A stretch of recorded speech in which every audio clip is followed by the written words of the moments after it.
Hello everyone, welcome to my channel Rakesh tutorial.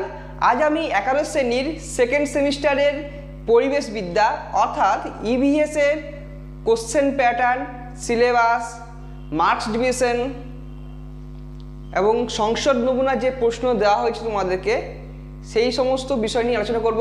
তাছাড়া তোমাদের কীভাবে পড়তে হবে এবং কোন টেক্সট বুক পড়তে হবে সেই নিয়েও ডিটেলসে আলোচনা করব। এই মুহূর্তে আমার কাছে ছায়া প্রকাশনী, রায়ন মার্টিন এবং সাতলা পাবলিকেশনের টেক্সট বুক রয়েছে। এই তিনটি বইয়ের মধ্যে তিনটি বই খুব ভালো, ছায়া প্রকাশনীও বেশ ভালো, সাতলা পাবলিকেশন সবার জন্য ভালো, কারণ এখানে খুব সহজ সরল ভাষায় লেখা আছে এবং কোন বছরে কোন প্রশ্ন এসেছে সেটাও সুন্দরভাবে লেখা আছে। কিন্তু রায়ন মার্টিন বই একটু কঠিন আছে, যারা একটু খুব ভালো ছাত্র তাদের জন্য রায়ন মার্টিনের বইটা খুব ভালো, কিন্তু এভারেজ বা মোটামুটি বেশ ভালো ছাত্রছাত্রী তাদের জন্য কিন্তু সাতটা পাবলিকেশন অবশ্যই খুব ভালো। এরপরে আমি আলোচনা করব যে কোশ্চেন প্যাটার্ন, সিলেবাস বা মার্কস ডিভিশন এবং স্যাম্পেল কোশ্চেন এবং সংসদ নির্দেশিত যে স্যাম্পেল প্রশ্ন দেওয়া হয়েছে সেই সমস্ত প্রশ্ন নিয়ে আলোচনা করব। সাতটা পাবলিকেশন বইয়ে দেখো কী কী রয়েছে সেকেন্ড সেমিস্টারে। যেখানে দিয়েছে দেখো চ্যাপ্টারের নাম প্রথমে দিয়েছে সুস্থায়ী উন্নয়ন এবং কৃষি। সেকেন্ড সেমিস্টার লেখাই আছে এখানে, দাম লেখা আছে 175। তোমরা হয়তো কলেজ স্ট্রিটে গিয়ে একটু কম টাকাও পেয়ে যেতে পারো, 150 টাকা বা 160 টাকার মধ্যে পেয়ে যাবে হয়তো। সিলেবাসও দিয়েছে যে সংসদ নির্দেশিত, এবং এখানে কোশ্চেন প্যাটার্নও বলে দেওয়া আছে। দেখো যে দুটো চ্যাপ্টার রয়েছে, যে শর্ট অ্যান্সার টাইপ কোশ্চেন থাকবে দুটো, 2 নম্বরে থাকবে 4টি, এখান থেকে টোটাল 6টি দেবে, 4টি করতে হবে। আর এখান থেকে any 2 question out of 3 question, মানে 3টে কোশ্চেনের মধ্যে 2টো করতে হবে, 6 নম্বর করে থাকবে। তার এখানে 6 দুগুণে 12 আর দিকে 4 দুগুণে 8, 20 নম্বর হয়ে গেল। থার্ড চ্যাপ্টারও কী বলে সেকেন্ড চ্যাপ্টারও তাই রয়েছে, এনার্জি বা শক্তি থেকে 4 দুগুণে 8 একই, সেই 6টার মধ্যে 4টে করতে হবে, 2 নম্বর করে থাকবে। আর এখানেও 3টের মধ্যে 2টো করতে হবে, 6 নম্বর করে থাকবে। টোটাল 20 আর 20 40। তাহলে এটা হচ্ছে তোমাদের কোশ্চেন প্যাটার্ন। দেখো তাহলে তোমরা সাতটা পাবলিকেশন বই কিনলে এই সুযোগ সুবিধাগুলো পাবে, ফুল সিলেবাস পাচ্ছ, কোশ্চেন প্যাটার্ন পাচ্ছ। শেষে তোমাদের দেখো প্রজেক্টও রয়েছে, কৃষিক্ষেত্রে জীব সারের প্রয়োগ, এই ব্যাপারে একটা প্রকল্প রয়েছে। 1 নম্বর প্রজেক্ট এটা। 2 নম্বর প্রজেক্ট রয়েছে পরিবেশ বান্ধব অপরিচালিত শক্তি, এটাও খুব সুন্দরভাবে এখানে বর্ণনা করা হয়েছে। তোমরা যখন বইটা কিনবে তখন খুব সুন্দর করে বুঝতে পারবে। 3 নম্বর প্রজেক্ট দেখো তোমার স্থানীয় এলাকায় বৃক্ষরোপণ প্রকল্প, এটাও সুন্দরভাবে দেওয়া হয়েছে। 4 নম্বর প্রজেক্ট দেখো, 4 নম্বর প্রজেক্ট কী রয়েছে দেখে নাও, তোমার স্থানীয় এলাকায় শিশু শ্রম, এই নিয়েও সুন্দরভাবে করা হয়েছে। তাহলে এই বইটা সর্বাঙ্গীন সব দিক থেকে ভালো, প্রজেক্টে হেল্প পাচ্ছ। তাছাড়া এই বই কিনলে তোমরা দেখো বিভিন্ন mock test, sample 1, sample 2, sample 3, sample 4, দেখো কত অনেক রকম মক টেস্টের বিভিন্ন রকম তোমরা মক টেস্ট দিতে পারবে এবং বিভিন্ন স্যাম্পেল পাবে। সাতটা পাবলিকেশনে যেমন ফার্স্ট সেমিস্টারে যেমন তোমরা 10খানা সেটের কোশ্চেন অ্যান্সার করেছিলে, এখানেও অনেক কটা রয়েছে। স্যাম্পেল 5, স্যাম্পেল 6, স্যাম্পেল 7, স্যাম্পেল 10, দেখো এই নিয়ে টোটাল তোমাদের 10টা স্যাম্পেল দেওয়া আছে, ফলে তোমরা প্র্যাকটিস সেট অনেকটাই পাবে। সাতটা পাবলিকেশনের এই সুবিধাও রয়েছে যেগুলো অন্যান্য বইয়ের নেই। অন্যান্য বইয়ের টেক্সট বই অবশ্যই ভালো, কিন্তু সাতটা পাবলিকেশনের অ্যাডভান্টেজ কি, স্যাম্পেল কোশ্চেন পেপার পাচ্ছ, প্রকল্প পুরো ভালো করে পাচ্ছ। তাছাড়া কি পাবে তোমরা, তার সাথে তোমরা খুব সুন্দরভাবে কোশ্চেন প্যাটার্নও দেখো খুব সুন্দর দেওয়া আছে।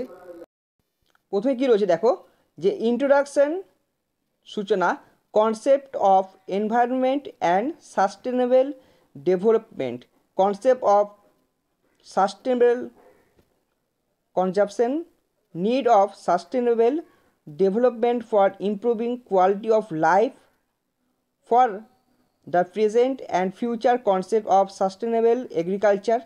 তাহলে দেখো এখানে কি সুস্থায়ী কৃষি, সুস্থায়িত্ব সংজ্ঞা, এসব ব্যাপার এখানে বলা হয়েছে। অ্যাকশন প্ল্যান রয়েছে কি কি, তাছাড়া ওল্ড সিস্টেম কি, মডার্ন সিস্টেম কি, ইউজ অফ ম্যানুয়ার অ্যান্ড ফার্টিলাইজার, জৈব সার, কীটনাশক সার, এসব বলা হয়েছে এই চ্যাপ্টারের মধ্যে তোমাদের। তাছাড়া এখানে বলা আছে সুস্থায়ী উন্নয়নের নীতি, জীবাশ্ম জ্বালানির সুস্থায়ী ব্যবহার, সুস্থায়ী উন্নয়নের বাধা, সুস্থায়ী কৃষি যেটা বললাম তার প্রয়োজন কী, ফসল উৎপাদনে মাটির গুরুত্ব, সারের ব্যবহার, ঠিক আছে। আর রয়েছে সুস্থায়ী কৃষির উপাদান, মানে কী কী? মিশ্র কৃষি ব্যবস্থা, তারপর হচ্ছে বাগান কৃষি, মিশ্র শস্য চাষ, স্থানান্তর কৃষি, এসব ফার্স্ট চ্যাপ্টারে তোমাদের বলা হয়েছে। ফার্স্ট চ্যাপ্টারের মতো সেকেন্ড চ্যাপ্টারও টোটাল থাকবে 20 নম্বর। কী দিয়েছে দেখো, energy introduction, changing global pattern of energy, energy of consumption as a measure of quality of lifestyle, energy in India, energy sources, fossil fuels, energy conservation, efficient uses, মানে হচ্ছে তোমাদের কী কী হচ্ছে শক্তির বিভিন্ন রূপ, শক্তির সংরক্ষণ নীতি, শক্তির ব্যবহারে গুচ্ছিত বিশ্ব কী কী রয়েছে এসব ব্যাপারে বলা হয়েছে। তাছাড়া শক্তি সম্পদ বা ভারতের শক্তির প্রেক্ষাপট কী, তোমাদের এগুলো মেনলি বলা হয়েছে। তাছাড়া কি ভারতের চিরাচরিত বিদ্যুৎ শক্তি, মানে বিভিন্ন রকম যে সৌরশক্তি, কয়লা খনিজ শক্তি যেগুলো রয়েছে সেগুলো বিস্তারিতভাবে এইখানে বলা হয়েছে। তাছাড়া জীবাশ্ম জ্বালানি কী কাজে লাগছে, ফসিল ফিউল মানে হচ্ছে জীবাশ্ম জ্বালানি, সেগুলো কীভাবে সংরক্ষণ করা হয় বা কনজারভেশন করা হচ্ছে, তাও ব্যবহার করা হচ্ছে কীভাবে, সেই সমস্তগুলো বলা আছে তোমাদের সেকেন্ড চ্যাপ্টারে। এরপর দেখো আমি তোমাদের প্রজেক্ট নিয়ে আলোচনা করব।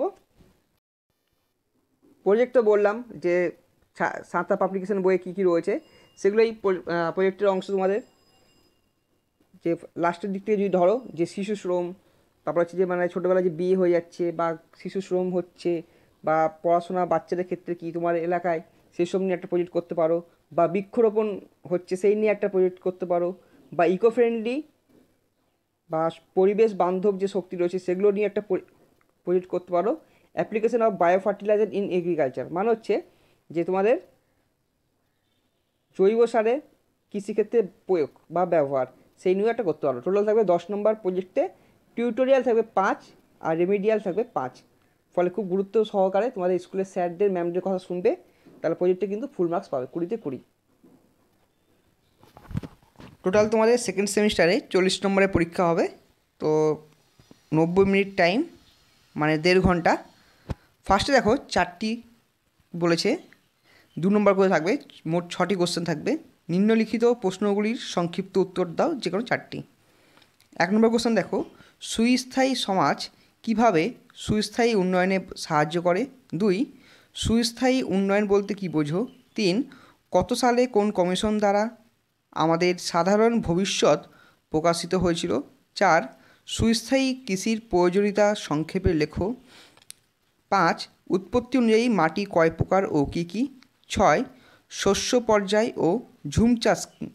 তাহলে এটা হচ্ছে তোমাদের সুস্থায়ী উন্নয়নের যে পার্ট রয়েছে, মানে প্রথম অধ্যায়, সেখান থেকে মোট 8 নম্বরের কোশ্চেন আসে, মানে হচ্ছে 2 নম্বরের কোশ্চেনগুলো। এর পরে পার্টে দেখো যে পরের পার্টে 2 নম্বরে কী রয়েছে।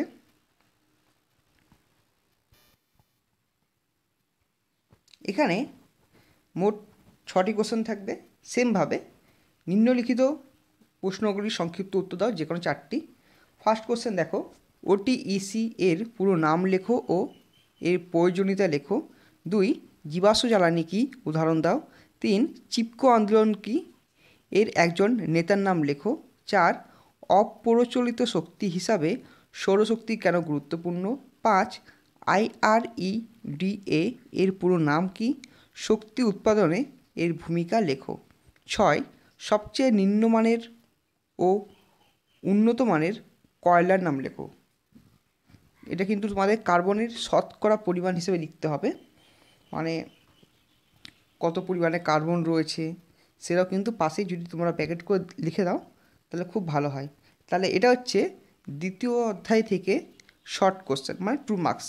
মোট দেবে 4খানা কোশ্চেন, এই 6টা কোশ্চেন দেবে, 6টার মধ্যে তোমাদের করতে হবে মাত্র 4টি। খুব একটা বড় হবে না অ্যান্সারগুলো, খুব একটা ছোটও হবে না, মোটামুটি হবে, যেমন চাইবে তোমাদের কোশ্চেন। যেমন ধরো 6 নম্বর কোশ্চেনটা জাস্ট 1 লাইন 2 লাইনের অ্যান্সার, সবচেয়ে নিম্নমানের কয়লা ড্যাশ, উন্নত মানের কয়লা হলো ড্যাশ।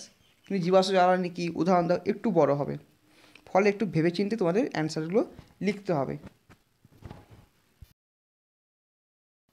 এবার দেখো বড় কোশ্চেন, এটা হচ্ছে প্রথম অধ্যায়, মানে সুস্থায়ী উন্নয়ন এবং কৃষি থেকে টোটাল 2টি কোশ্চেনের অ্যান্সার করতে হয়। মোট 3টি কোশ্চেন দেবে।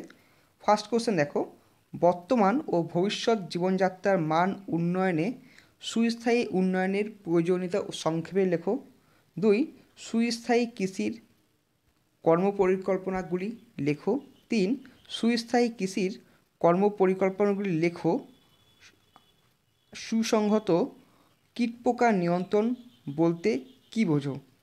দেখো প্রথমটা 4, তারপরটা 2, 4+2, এইভাবেও তোমাদের কোশ্চেন কিন্তু আসতে পারে। তা তোমাদের একটু ভেবেচিন্তে অ্যান্সার লিখতে হবে।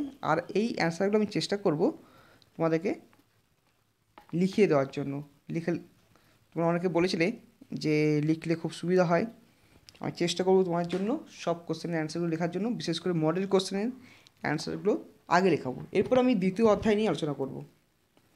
দ্বিতীয় অধ্যায়ে দেখো এখানেও মোট 3টি প্রশ্ন দেবে, করতে হবে 2টি।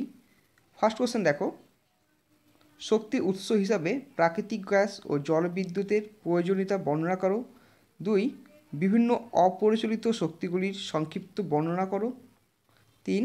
শক্তি সংরক্ষণে ও ভবিষ্যতের জ্বালানির খোঁজে একজন ভারতীয় নাগরিক হিসাবে তোমার সুপারিশগুলি সংক্ষেপে লেখো।